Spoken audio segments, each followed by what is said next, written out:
दोस्तों अमेरिका का एक बहुत बड़ा थिंक टैंक है जिसका नाम है ब्रुकिंग्स इंस्टीट्यूट। और ब्रुकिंग इंस्टीट्यूट की एक ऑफिशियल रिपोर्ट आई है जिसमें उसने ये बोला है कि भारत ने एक्सट्रीम पॉवर्टी खत्म कर दी। जो बहुत ज़्यादा गरीबी होती थी, एक्सट्रीम पॉवर्टी, वो भारत ने बिल्कुल ख़त्म कर दी है। और बोला है कि प्रधानमंत्री मोदी जी की पॉलिसीज़ ऐसी रही हैं, पॉलिसी का डायरेक्शन ऐसा रहा है, और सिर्फ पॉलिसी का डायरेक्शन नहीं, उसका जो फॉलोअप है, उस पर जो काम हुआ है वो इतना ज़बरदस्त हुआ है पिछले 10 सालों में कि एक्सट्रीम पॉवर्टी भारत से एकदम गायब हो गई। दोस्तों ये बहुत बड़ी बात है। देखिए मैं आपको बताता हूं क्यों, फिर मैं आपको थोड़ा डेटा बताऊंगा, थोड़ी सी डिटेल्स बताऊंगा, थोड़े से फैक्ट्स बताऊंगा। लेकिन ये कितना बड़ा चैलेंज है, कितना बड़ा पहाड़ है जो हम लोगों ने चढ़ा है।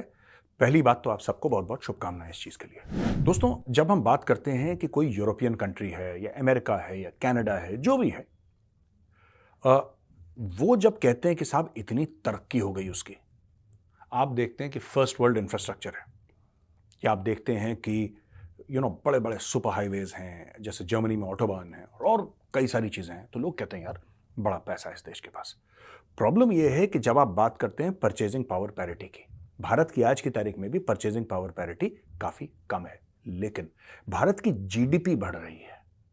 और जब जीडीपी बढ़ती है ना दोस्तों देश की, तो क्या होता है कि फिर पूरे देश का ये पूरा जो समाज है ना भारत में, ये धीरे धीरे धीरे धीरे धीरे ऊपर आता है।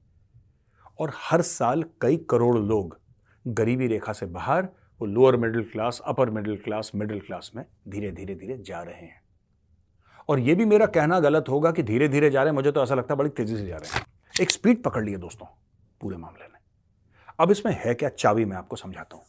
दोस्तों ऐसा होता है कि जब किसी देश में मैन्युफैक्चरिंग हुई या सर्विसेज सेक्टर हुआ, तो लोगों को कारोबार मिलता है, लोगों को नौकरियां मिलती हैं, वो खर्च करते हैं, वो पैसा सिस्टम में जाता है, इससे पूरी इकोनॉमी बनती है। उसमें से कुछ चीजें हम लोग एक्सपोर्ट करते हैं जिससे फॉरेन एक्सचेंज आता है, और कई सारी चीजें। अब जब छोटा देश होता है उसके लिए आसान होता है। छोटा देश आप लगा लीजिए जर्मनी, इतना सा बिलांद भर सा, फ्रांस, इंग्लैंड, ये पॉपुलेशन के लिहाज से भारत से बहुत छोटे हैं, तो इनके चैलेंजेस भी पॉपुलेशन को लेकर छोटे हैं। भारत में ऐसा है कि अगर आप ऑल इंडिया इंस्टीट्यूट बना लें, हर एक स्टेट में बोलें कि 3-3 ऑल इंडिया मेडिकल इंस्टीट्यूट होंगे, लोग फिर भी कहेंगे कि अस्पताल कम है। क्यों? ऐसा क्यों है? क्योंकि लोग इतने ज्यादा हैं। 140 करोड़ लोग, दुनिया का सबसे बड़ा देश आबादी के लिहाज से। अब आप समझ लीजिए क्या चैलेंजेस होते हैं। सरकार ने करा है, this is nothing short of a miracle. मैं कोई यहां पे दोस्तों बीजेपी का गाना नहीं गा रहा है। यहां पे जो सच है, जो ब्रुकिंग्स इंस्टीट्यूट ने बोला है, मैं वो बात बता रहा हूं। जो अमेरिका के एक बड़े थिंक टैंक ने बोला है, बड़े रिस्पेक्टेड थिंक टैंक ने बोला है, मैं उसकी बात बता रहा हूं। किस तरीके से पूरी पब्लिक को आपने गरीबी से हटा दिया। 80 करोड़ लोगों को खाना खिलाया जा रहा है। 80 करोड़ लोगों को। कौन सा देश है 80 करोड़? भाई साहब 80 करोड़ यूरोप की और अमेरिका की मिला के पॉपुलेशन नहीं है जितना इंडिया में खाना खिलाया जा रहा है। 80 करोड़। सबको बोला कि फ्री वैक्सीन लगाएंगे, फ्री वैक्सीन लगाएंगे, जो नहीं अफोर्ड कर सकते। अब आप सोचिए किस स्केल पे भारत पे काम हो रहा है दोस्तों। ब्रुकिंग्स इंस्टीट्यूट ने एक और बड़ी मजेदार बात बोली है। बोला है कि जो गांव और शहर के बीच में जो फर्क था, गांव में जो पैसा हुआ करता था और शहर में जो पैसा हुआ करता था ना एक जमाने में, तो शहर ये था और गांव ये था। शहर में बहुत ज्यादा पैसा था, गांव में बहुत ज्यादा गरीबी थी। आज की तारीख में ये गैप कम हुआ है। आज की तारीख में भी शहरी जो लोग रहते हैं शहर में, उनके पास ज्यादा पैसा है आज की तारीख में, लेकिन वो जो गैप है काफी कम हो गया है। यानी कि जो एग्रीकल्चर से किसान कमा रहा है वो पहले से ज्यादा। मुझे नहीं पता ये जो यहां पे शंभू बॉर्डर पे खड़े हैं क्या ड्रामा कर रहे हैं किसान, राइट? ये किसान भी नहीं है, ये तो मैं इनको किसान नहीं मानता, अपने आप को अन्नदाता कहते हैं। बकवास है पूरी। लेकिन fact of the matter is, booking institute का डेटा आया है कि किसानी से जो पहले कमाई थी उससे कहीं ज्यादा कमाई आज की तारीख में हो रही है। और ये पिछले 10 साल में बहुत ज्यादा हुआ है, इसमें बहुत पुश मिला है। दोस्तों एक दो और चीजें हैं जो मैं पढ़ के आपको बताऊंगा, आपको बड़ी इंटरेस्टिंग लगेंगी। ये देखिए, जैसे national mission for construction of toilets, जो बोला कि टॉयलेट बनाएंगे लोगों के लिए, यूनिवर्सल एक्सेस टू इलेक्ट्रिसिटी, यानी कि सबके पास बिजली होगी, मॉडर्न कुकिंग फ्यूल, है ना, जो बोला कि नहीं वो जो लकड़ी पे या कंडे पे जो खाना बनाते थे, नहीं, modern cooking fuel, piped water, जो नल से पानी आता है, उससे क्या हुआ है कि लोगों की जिंदगी बहुत बेहतर हुई है। और उससे कमाई भी बढ़ी है। तो सरकार ने सिर्फ ऐसा नहीं करा कि सरकार ने सिर्फ पैसा खर्च करा, अरबों डॉलर के चेक काटे, ये कर, वो तो हुआ है, लेकिन उसके अलावा इससे पूरा समाज का एक, जिसको कहते हैं ना समाज ऊपर की ओर आया। एक छोटा सा डेटा मैं आपको बताता हूं, तब आपको समझ में आएगी बात कि हुआ क्या है इसमें। यह कहता है कि rural access to piped water, यानी कि नल का पानी जो आता है गांव में, यह 2019 में था 16.8%।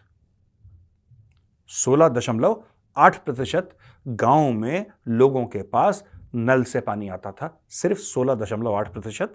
ये कह रहे हैं आज की तारीख में यह हो गया है 74.7%। आप समझ लीजिए कहां 16.8 से लेकर 74.7%, यानी कि 74.7% पाइप वाटर गांव में हो गया है। और यह जल्दी से जल्दी, मुझे ऐसा लगता है कि 4-5 साल के अंदर यह 100% हो जाएगा।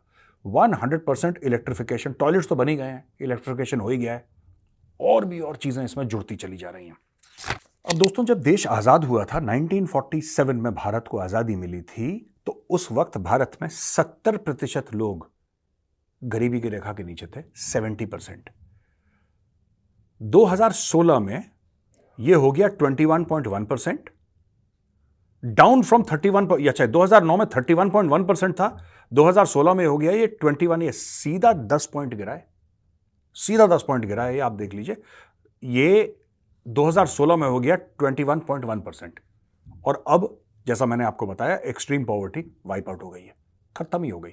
मैं ये नहीं कह रहा भारत में गरीब नहीं है, एक्सट्रीम पॉवर्टी जो है, अभी भी गरीब हैं भारत में कई, लेकिन जो एक्सट्रीम पॉवर्टी है वो निपट गई भारत में।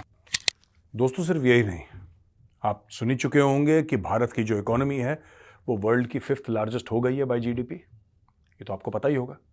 अब इस सब से क्या होता है ना कि जब आप एक्सट्रीम पॉवर्टी रिमूव कर लेते हैं तो पीपीपी है, परचेजिंग पावर पैरिटी, वो भी धीरे धीरे धीरे बढ़ने लग जाती है।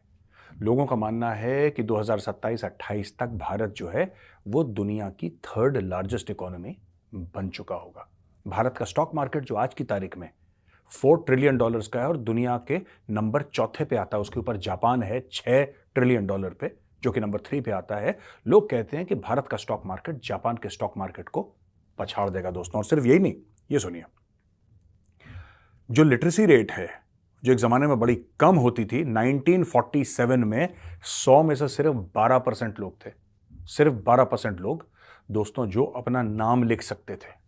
लिटरेसी में तो यार नाम लिख दिया, लिटरेट है, ये पढ़ सकता है, सिर्फ 12% थे। यानी कि भारत में 88% ऐसे लोग थे, 100 में से 88 ऐसे लोग थे जो अपना नाम साइन नहीं कर सकते थे, पढ़ नहीं सकते थे।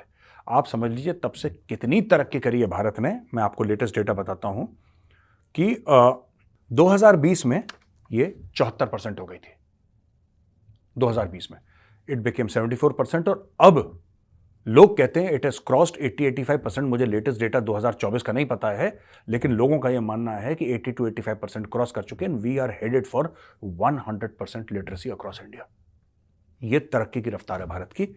और दोस्तों, इसमें यह कहा गया है कि agricultural productivity is increase substantially with India producing 5 times more food grains than in 1947। तो ये जो सारी की सारी स्टोरी बताई है दोस्तों, ये बहुत बढ़िया बात है। जब हम कहते हैं भारत अमृतकाल में पहुंच गया है, और जब हम कहते हैं कि जब 1947 से 2047 तक पूरे 100 साल हो जाएंगे अमृतकाल, ये सारी की सारी छोटे छोटे दोस्तों बिल्डिंग ब्लॉक्स हैं। दोस्तों, ये सब ऐसे नहीं होता है।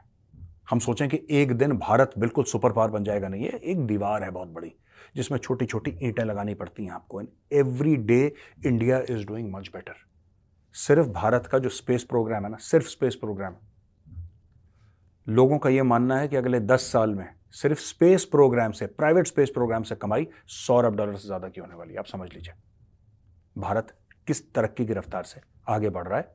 हम सिर्फ ये कह सकते हैं कि हमारे देश को किसी की नजर ना लगे।